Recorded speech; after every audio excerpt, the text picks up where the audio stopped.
So, Nathan Fielder, The Rehearsal, just renewed for season 2.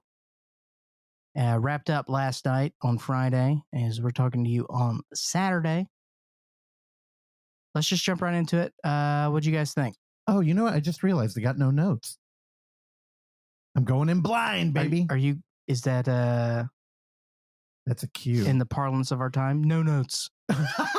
No. Great job. No notes. Actually, let's kick it off. For your birthday, it's a big celebration.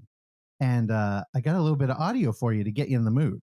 So here we go. You ready to hear from Angela?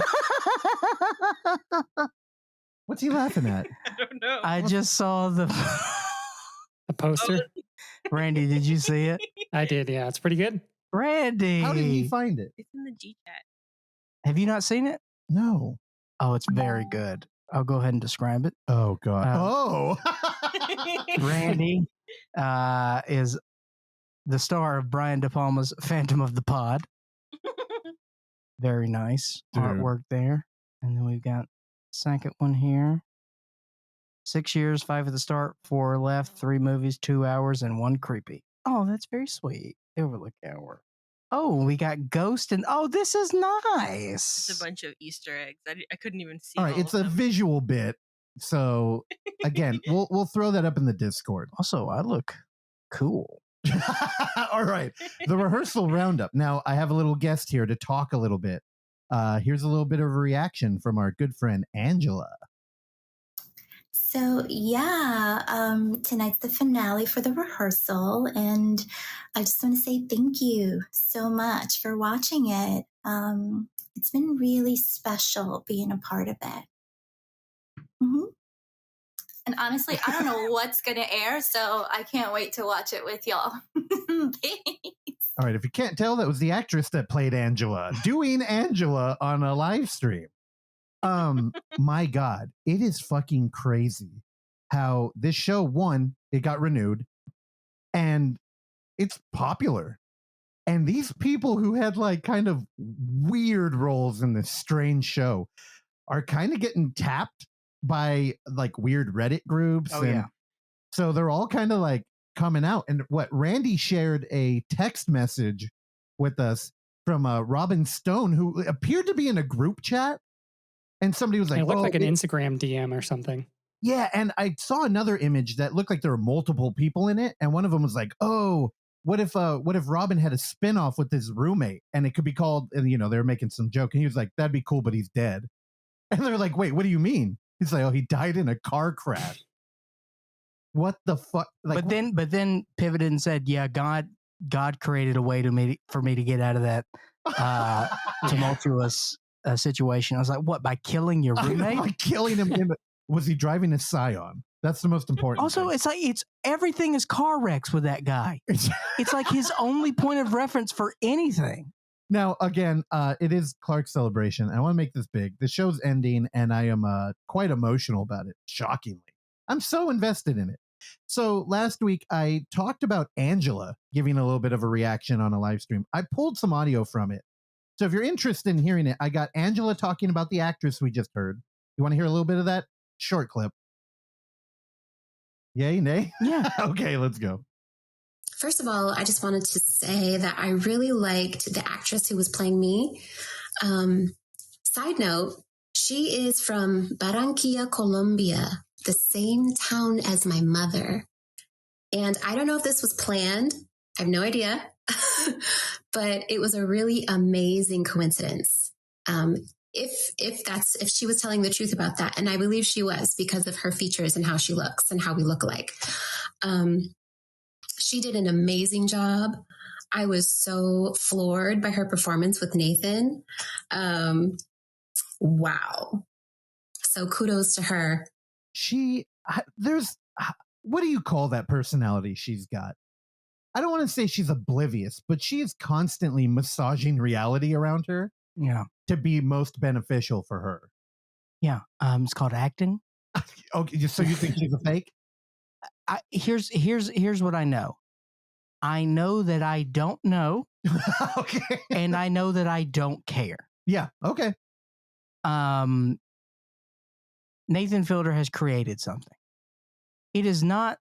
It is of no concern to me how he did to get what he did, because I enjoyed the final product. And I don't think anyone's, hurt, despite what Robin Stone says about things. And I think that there's so much to unpack in this show. And honestly, there's a lot to unpack in this last episode. And I don't know if I got everything that I needed to out of it. Because he turns pretty sentimental with all of it.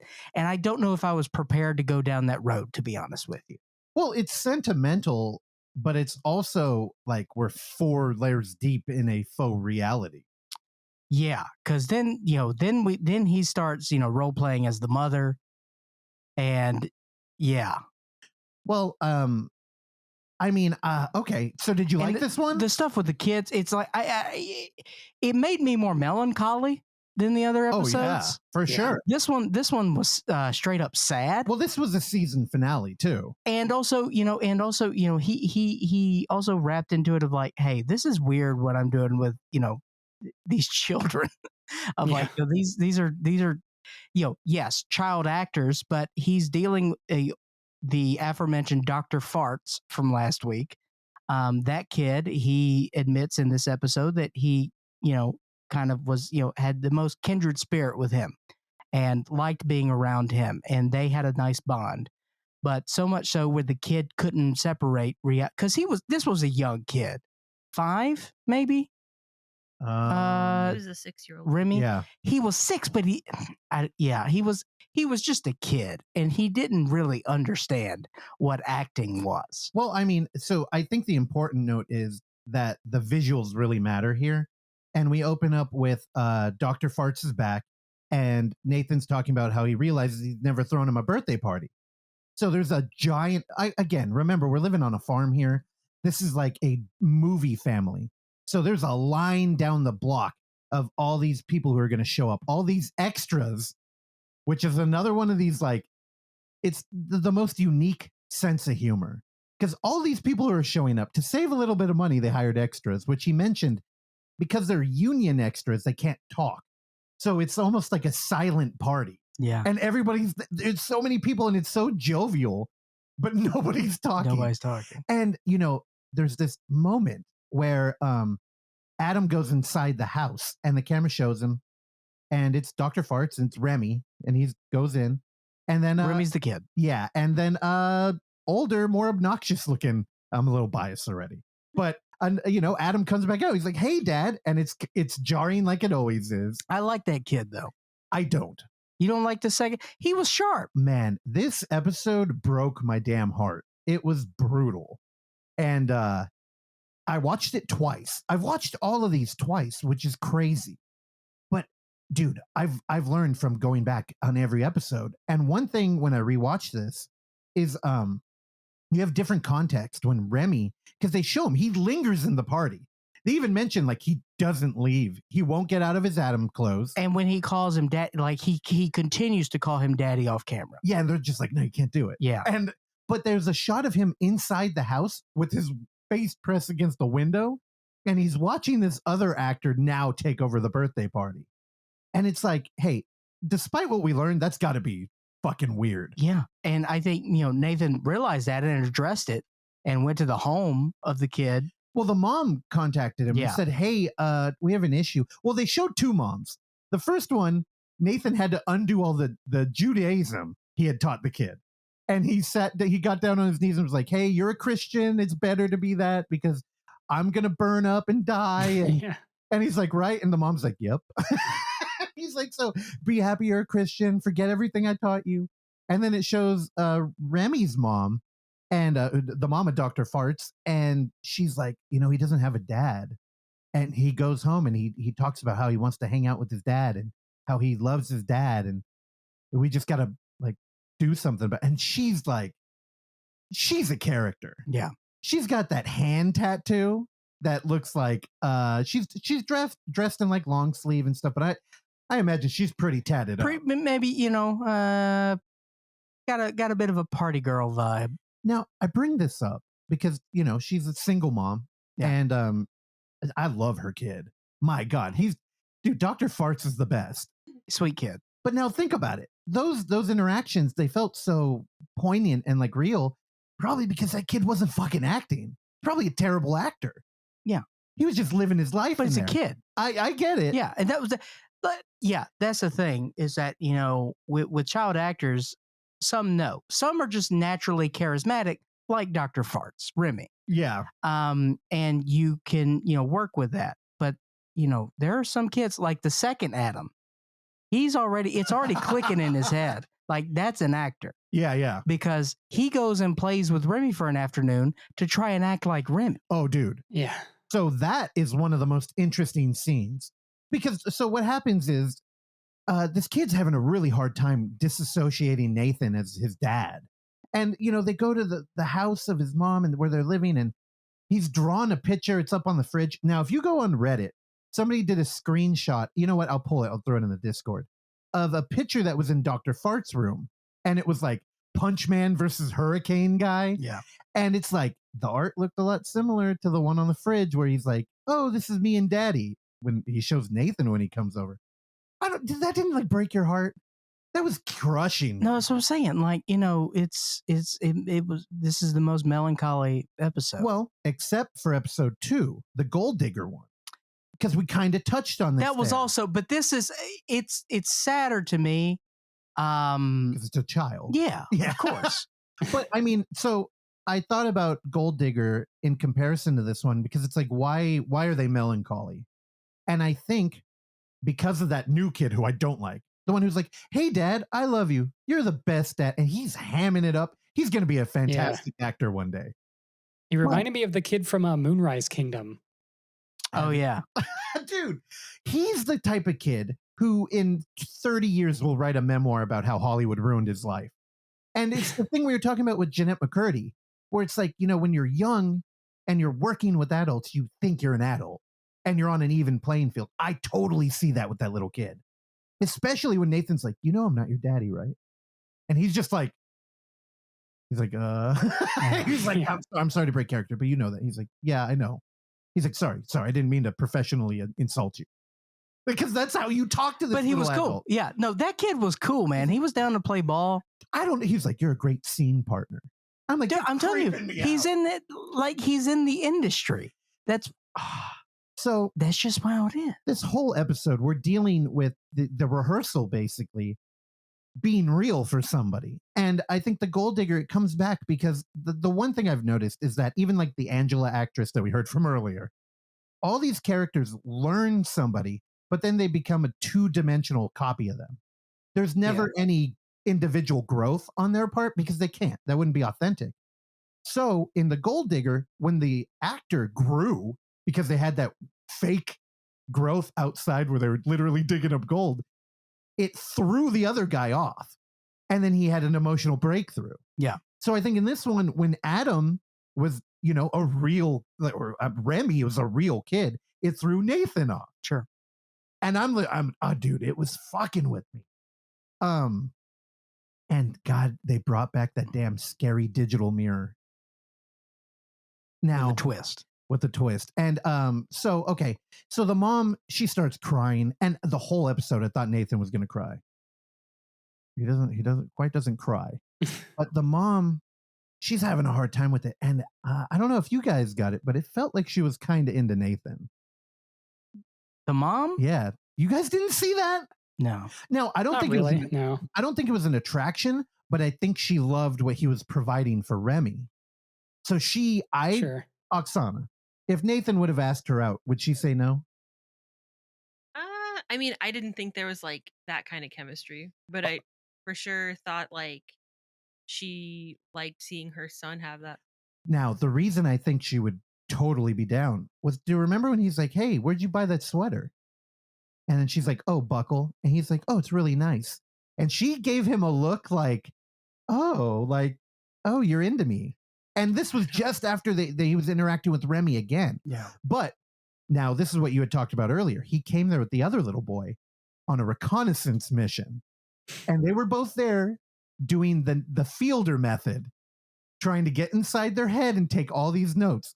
So the minute they get out in the rain, You got it? He's like, you got it? And they're like, it was like a Mission Impossible bit. Yeah.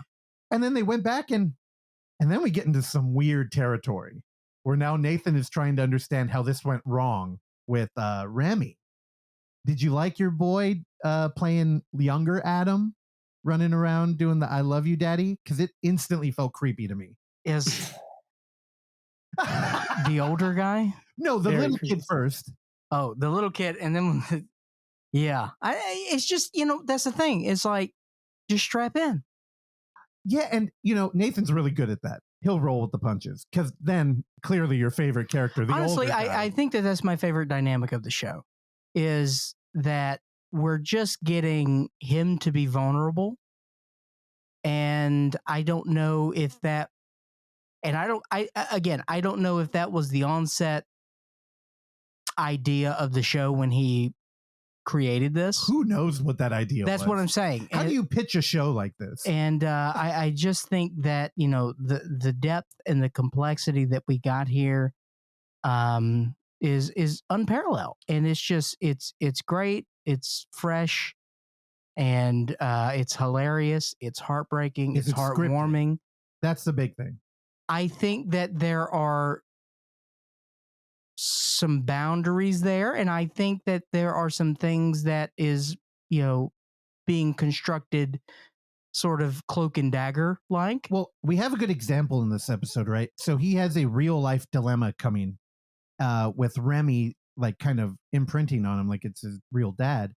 So in the episode, he writes a situation for Adam to be bullied by some mean Jewish boys. Yeah. And he says like, oh, I wanted to have a real life dilemma that I could like coach Adam through a complicated emotional scenario. But it was scripted and hollow in juxtaposition to this actual like you may have harmed this kid in reality. Yeah. And so do you think he writes a moment like that after seeing, oh, I could use this for the show? Maybe. And I think that there's some elements of that. But do I think that this is a Truman Show situation? No, I do not. A lot of people are saying that now. And yes, and people want to know actors. And, I'm not getting on the Reddit side of things because I don't do that. But I'm on Twitter. And I think much healthier. Yes. And so it's like, it's just investigative. Like, people were freaking out because they were like, guys, we finally found the voiceovers that Angela did as a voice actor from X number of years ago. Well, what did she do? Like commercials? It was commercials. Okay. And it was a bunch of commercial spots she did. She got a good voice. And I'll tell you this, some people in there, a lot of comments, some people were like, I knew she was an actor. This just solidifies my theory. Some people said that. Yeah. The majority of the people were like, you know what? I don't like her. She's good. She's a good voice actor. These are good ads. And so that's the thing. I think that the majority of people are just along for the ride. That's just what I feel like, sure. as you should be. Because who cares? Well, but I think that but I think that adds to the, why people are drawn to this, because they want to know.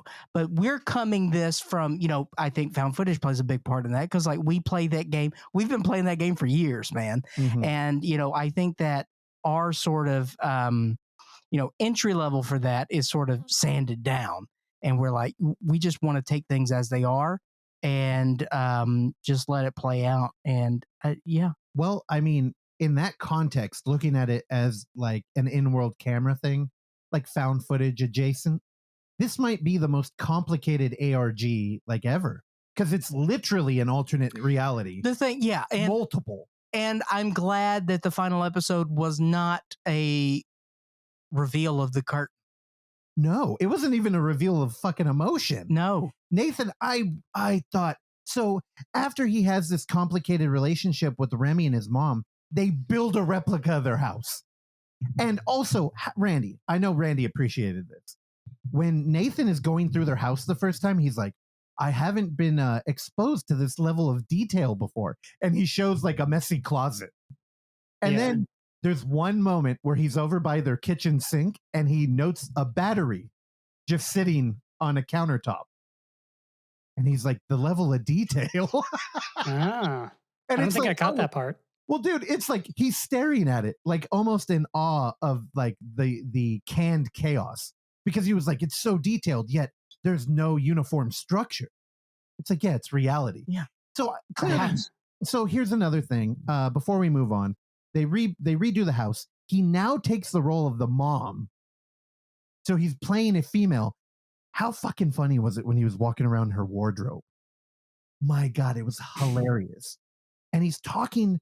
So we're layers deep. He's got an actor playing 9-year-old Adam, now playing Remy, who was playing 3-year-old or 6-year-old Adam. I can't even keep up with it. We're like 4 layers deep now.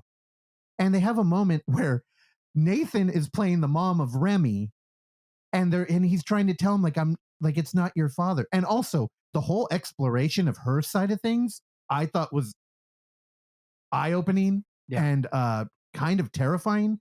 Also, they portrayed her mom in it. And I'm like, okay, here's a character we haven't met the real person of, but now we have an actor representing her. So you're on the Twitter side of things. Did you see her grandma, the grandma tweet? No. So her name is Girl Taylor. She's at Girl Taylor. Her name is JT. And when the show first started, Nathan had put up a tweet saying, my new show, The Rehearsal, begins tonight on HBO. Enjoy. She commented and said, my grandson Remy's is going to be in this somewhere. But which episodes? He still recognizes you on TV, LOL. And man, that takes a dark turn when you watch that last one. And it's crazy because here's a real person reaching out. I mean, at the time this was screenshot, she had 12 likes on this thing. But did she know she was going to be portrayed in the fucking show? Probably not. Anyway, at the end, there was a moment that I couldn't tell if Nathan was acting or not, but he seems to become a bad scene partner as he says, I'm your dad. And the very professional 9-year-old actor says, you mean mom? He's like, no, dad. And it looked like he was going to cry. It looked like, pardon my pun, that he was going to crack. But then, so let's go play. And he stands up and then we get to see his crack. Did you see that? Mm-mm.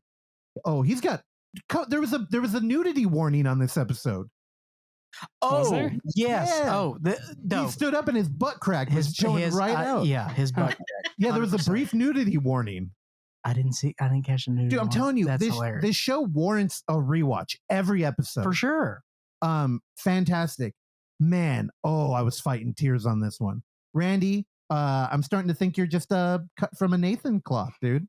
You get it? Any emotions?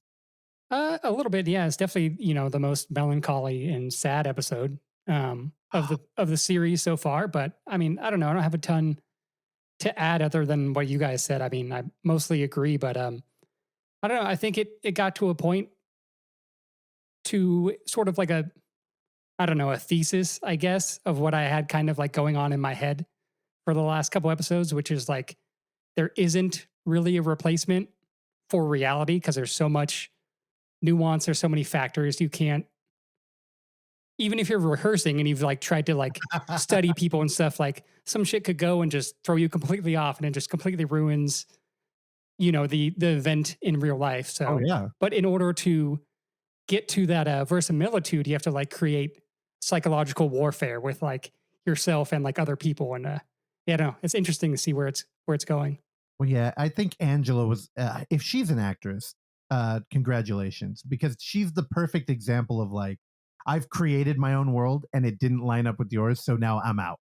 And did you like her little appearance on this one where she does religious math? Yeah.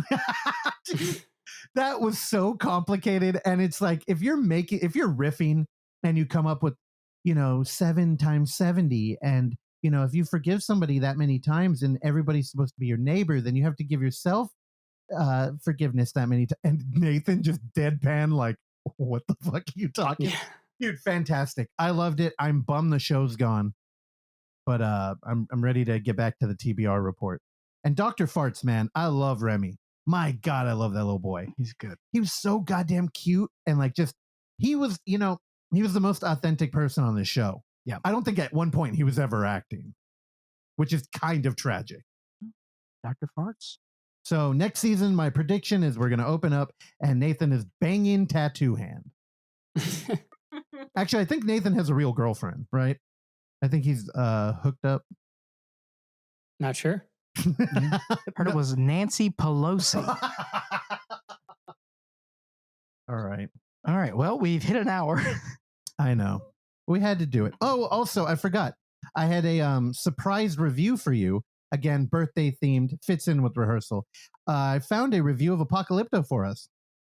Apocalypto. Yes. I have liked the movie Apocalypto for years.